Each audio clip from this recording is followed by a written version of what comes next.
मसीह के नाम से आप सबको जय मसीह की।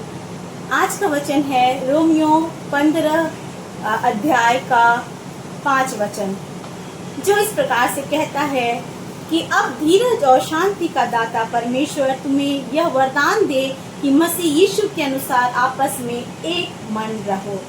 है ना। यहाँ पे पौलुस इस बात को अच्छी रीति से बताता है कि अब धीरज और शांति का दाता परमेश्वर तुम्हें ये वरदान दे कि मसीह यीशु के अनुसार आपस में एक मन रहो। कि एक मन का होना एक मसीही जीवन के लिए कितना इम्पोर्टेंट है। अगर हम प्रभु यीशु मसीह के बच्चे हैं और प्रभु यीशु मसीह ने हमें अपनी सेवकाई के लिए बुलाया है, तो ये बहुत ज़रूरी है कि हम मसीह यीशु में एक मन के हो जाएं। हम एक मन के होके प्रभु की आराधना करें। हम प्रभु की आराधना, स्तुति, प्रशंसा करने के लिए एक मन के हो जाएं, क्योंकि हम जानते हैं वो हमारा स्वर्गीय पिता है और हम कलीसिया में जितने लोग पाए जाते हैं वो एक दूसरे के भाई बहन के समान हैं। तो हमें एक मन होके भाई बहन के समान रह के प्रभु यीशु मसीह अपने स्वर्गीय पिता की इच्छा को पूरा करना है। चाहे उसकी स्तुति करनी हो, आराधना करनी हो, प्रार्थना में शामिल होना हो, फेलोशिप करना हो, प्रभु के कार्य को करना हो या प्रभु के लिए फल लाना हो, हर बातों में हमें एक मन का होना है। जब हम प्रभु के संग एक मन होकर आगे बढ़ेंगे तो निश्चय कलीसिया की उन्नति होगी और हम परमेश्वर के आशीषों को अपने जीवन में देखेंगे। एक मन की आशीषें बहुत होती है। बाइबल में हम देखते हैं कि प्रभु यीशु मसीह चाहते हैं कि हम सभी एक मन के हों। हमारे जीवन में दो विचार ना हो, दो विचारधारा लेके हम ना जिए। हमारी सोच एक जैसी हो, हमारा कार्य एक जैसा हो। हम प्रभु के लिए एक मन के होके आगे बढ़े। जब हम एक मन सा रखेंगे, एक मन के साथ कलीसिया की सेवा करेंगे, एक मन के साथ प्रभु यीशु मसीह के कार्यों को पूरा करेंगे, उसके लिए जीवित गवाह ठहरेंगे और प्रभु के लिए हम फल लाएंगे, तो परमेश्वर की आशीष हम भाई बहनों में होगी, हम कलीसिया के लोगों पर होगी और हम प्रभु के राज्य के लिए फल ला सकेंगे। अगर हम वचन में पढ़े तो रोमियो के 15 के एक अध्याय में लिखा गया है इस प्रकार से कि हम बलवानों को चाहिए कि निर्बलों की निर्बलता को सहन करें, ना कि अपने आप को प्रसन्न करें। अब एक साथ ये बात हो जाती है कि जब हम कलीसिया में होते हैं तो कुछ लोग बलवान होते हैं और कुछ लोग कमज़ोर होते हैं। यहाँ पे जो बलवान है फिजिकल हेल्थ को नहीं दिखाता। यहाँ पे बलवान का अर्थ होता है spiritually strong person. Spiritually strong person कौन है? आत्मिक रीति से मजबूत कौन है? आत्मिक रीति से बलवान कौन है? वो जो प्रभु यीशु मसीह के वचन में चलता है, जो उसके संग संग चलता है, जो उसकी वचन का पालन करता है, जो पवित्र आत्मा की सामर्थ को पाया हुआ है, जिसके जीवन से पवित्र आत्मा के फल कार्य करते हैं और जो प्रभु यीशु के अनुसार अपने जीवन को जीता है। ऐसे इंसान के बारे में प्रभु कहता है कि वो आत्मिक रीति से मसीह में, स्पिरिचुअल लेवल में वो बलवान है। ऐसे लोगों को किसको सहने के लिए लिखा गया है? निर्बलों को, है ना। कि कलीसिया में ऐसे भी कुछ लोग होते हैं जो नए विश्वासी होते हैं, जो उतने प्रभु में स्ट्रांग नहीं होते, जो उतनी गहराई से प्रभु को अनुभव नहीं करते, जो प्रभु के संग संग उतने अच्छे से नहीं चल पाते जैसे बलवान चलते हैं। तो हमें क्या लिखा गया है? ये बलवानों के बारे में लिखा गया कि बलवानों को ज़रूरी है कि वो निर्बलों के साथ क्या करें, है ना, अच्छा बर्ताव करें, उसमें सह ले, उनकी समस्याओं में, उनके विश्वास में बढ़ने की जो समस्याएं हो रही हैं उनको समझे और उनको क्या करें, उनको तसल्ली दें, उनको एनकरेज करें, उनको वचन से सिखाएं, उनको प्रभु यीशु के करीब लाए, पवित्र आत्मा की संगति में बढ़ना सिखाएं। जब वो ऐसा करेंगे तो कलीसिया के सारे लोग क्या होंगे? एक मन के हो जाएंगे। क्योंकि हम जानते हैं अगर एक कमज़ोर है और दूसरा बलवंत है और बलवंत कमज़ोर का साथ देगा तो कमज़ोर भी बल को प्राप्त करके प्रभु के लिए कुछ ना कुछ कर नहीं पाएगा। और सही वचन कहता है कि आत्मिक रीति से बढ़ना बहुत ज़रूरी है। अगर हम आत्मिक रीति से बढ़ते हैं तो हम प्रभु में स्ट्रांग बनते जाते हैं। हर कोई एक ना एक दिन नया होता है, निर्बल होता है, कमज़ोर होता है, लेकिन जब वो सही संगति, सही कलीसिया के बलवानों के साथ रहता है और उनके एनकरेजमेंट को पाता है, उनके उत्साह को पाता है, तो वो भी प्रभु को जानता है और प्रभु में आगे बढ़ता है। तो ज़रूरी है, इसका अर्थ ये है कि हर बलवानों को कमजोरों के प्रति, निर्बलों के प्रति विचारशील होना चाहिए। They should think of all those who are weak in the church and continue to work for their enhancement. उनके ना निखार के लिए, आत्मिक निखार के लिए, आत्मिक बढ़ोतरी के लिए कार्य करना है। इसलिए वचन कहता है हम बलवानों को चाहिए कि निर्बलों की निर्बलता को सहन करें। और क्या लिखा है रोमियो 15:5 कि तब प्रभु यीशु मसीह के अनुसार, है ना, हम एक मन होके आगे बढ़ेंगे और परमेश्वर के लिए बड़े बड़े कार्य को करेंगे। अगर हम रोमियो के 15 के 3 वचन को पढ़ते हैं इसी अध्याय के, तो उसमें लिखा गया है क्योंकि मसीह ने अपने आप को प्रसन्न नहीं किया, परंतु जैसा लिखा है कि तेरे निंदकों की निंदा मुझ पर आ पड़ी। प्रभु यीशु मसीह जब इस दुनिया में थे, उन्होंने अपने स्वर्गीय पिता को प्रसन्न किया, स्वर्गीय पिता की बातों को माना। उसने अपने जीवन में वो सारी बातें की जिसके लिए प्रभु यीशु मसीह को कहा गया था पिता के द्वारा। तो हमें भी, है ना, हमें भी जरूरी है कि हम अपने कार्यों से प्रभु यीशु मसीह को, अपने स्वर्गीय पिता को प्रसन्न करें।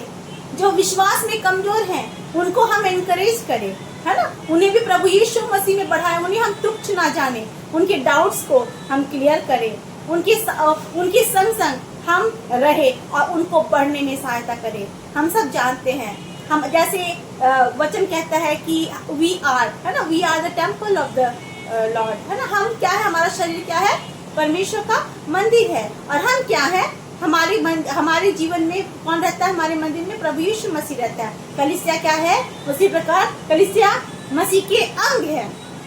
अगर एक अंग कमजोर हो जाता है तो दूसरे अंग को उसका दर्द समझना है, उसके, है ना, दुख को समझना है और दूसरे अंग को उसको तिरस्कृत नहीं करना है, उसको तुच्छ नहीं जानना है, बल्कि उसको क्या करना है, एनकरेज करना है, ताकि, है ना, दूसरा कमजोर अंग भी मजबूत अंग के साथ मिलके प्रभु की महिमा के लिए कार्य कर सके। उनको बढ़ाना है, उस अंग को सहायता करना है, उसको बढ़ाना है, उसको आशीषित का कारण बनना है, उसको इनकरेज करना है और उसको प्रभु के, है ना, वचन में, उसकी संगति में, पवित्र आत्मा की सामर्थ्य में, पवित्र आत्मा के बल में आगे बढ़ाना है। जब वो ऐसा करेंगे तो एक अंग जो है, हम स्ट्रांग होके प्रभु के लिए कार्य कर सकेंगे, दूसरे के तकलीफ को समझ सकेंगे। और जब हम ऐसा करेंगे तो कलीसिया 100% उन्नति करेगी और हम एक मन होके प्रभु के लिए बड़े बड़े कार्य को कर सकेंगे।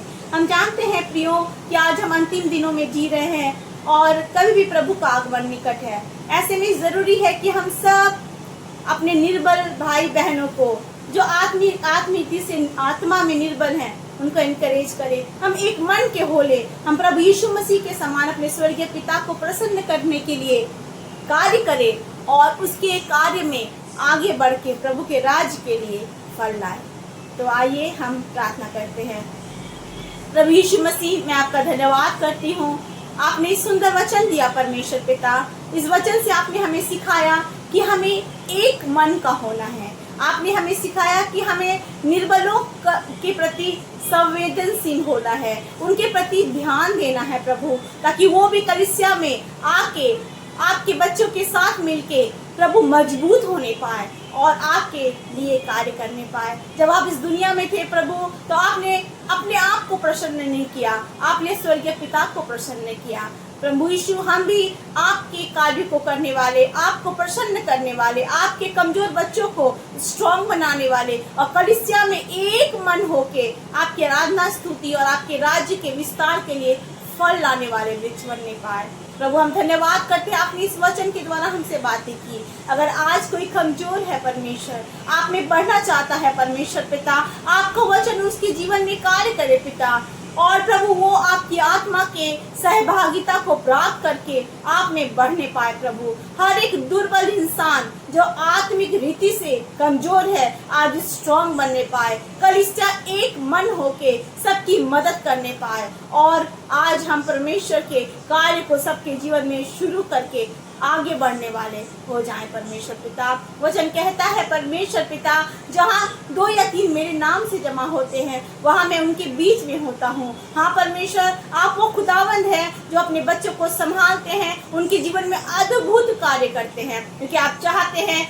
आपके बच्चे एक मन होके आपको पुकारे और आप उनकी मदद करके आप उनके जीवन को आशीषित करें। परमेश्वर पिता आज आशीष देना, अगर कोई कमजोर है, बीमार है, उनको छू के चंगाई देना प्रभु, आत्मिक रीति से उनको बढ़ाना। परमेश्वर पिता जब हम आत्मिक रीति से परिपक्व होंगे पिता, मैच्योर होंगे, हम अपने जीवन के लिए आशीषें ला सकेंगे। परमेश्वर पिता आपके कार्य को कर सकेंगे। परमेश्वर पिता जिसकी जो भी जरूरतें हैं प्रभु, उनकी जरूरतों को पूरा करना, आंसुओं को पोंछना प्रभु, हर एक बोझ को हल्का करना परमेश्वर पिता, हर एक के बंधन को प्रभु तोड़ना परमेश्वर पिता, और हर एक के जीवन को स्वतंत्र करना दुख से, मुसीबतों से प्रभु, कमजोरी से पिता, आत्मिक घटी से परमेश्वर पिता, हर एक को प्रभु बचाना परमेश्वर, और अपनी शांति हर एक के जीवन में देना। विश्वास करते हैं प्रभु आपने ऐसा किया, आशीषों से भरा प्रभु, आपने हमें एक मन होके आपकी सेवा करने में, एक दूसरे के साथ भाई बहन के समान रह के आपकी महिमा करने में मदद किया प्रभु। आपका धन्यवाद। आप सबको आशीष देने जा रहे हैं पिता, आपका धन्यवाद। आप बड़े, हम घटने पाए, आपकी महिमा होने पाए। धन्यवाद करते फिर से सुंदर वचन के लिए प्रभु, जो हमें एक होना सिखाता है और निर्बलों को बल प्रदान करना सिखाता है और आपको प्रसन्न करना सिखाता है। धन्यवाद करते हैं, सारी आदर महिमा जलाल आपको देते हैं। यीशु के नाम से इस प्रार्थना को मांगते हैं और पा लेते हैं। आमीन। Praise the Lord. जय मसीह। प्रभु यीशु मसीह के नाम से प्रभु यीशु मसीह का आशीष और अनुग्रह हम सभी के ऊपर बने रहे। आमीन आमीन। मेरे प्रियो, इस चैनल को सब्सक्राइब करें और शेयर करें। अगर किसी को भी प्रार्थना का विषय हो तो डिस्क्रिप्शन में दिए हुए नंबर पर कॉल करके प्रार्थना करा सकते हैं, हम आपके लिए प्रार्थना करेंगे। आप अपनी व्यक्तिगत प्रार्थना में हमारे लिए प्रार्थना कीजिए, इस सेवकाई के लिए, इस सेवकाई का उन्नति के लिए, इस सेवकाई में जुड़े हुए हर एक जन के लिए, हर एक का आत्मिक उन्नति के लिए, तरक्की के लिए, आत्मिक आशीष के लिए, संसारिक आशीष के लिए, पारिवारिक आशीष के लिए प्रार्थना करें। परमेश्वर आप सबको आशीष दे। इस सेवकाई के द्वारा परमेश्वर आपके जीवन में कार्य किया हो वह भी हमें बता सकते हैं, ताकि हम सब मिलकर परमेश्वर को धन्यवाद दे सकें, महिमा कर सकें। प्रभु यीशु आप सबको आशीष दे। आमीन आमीन।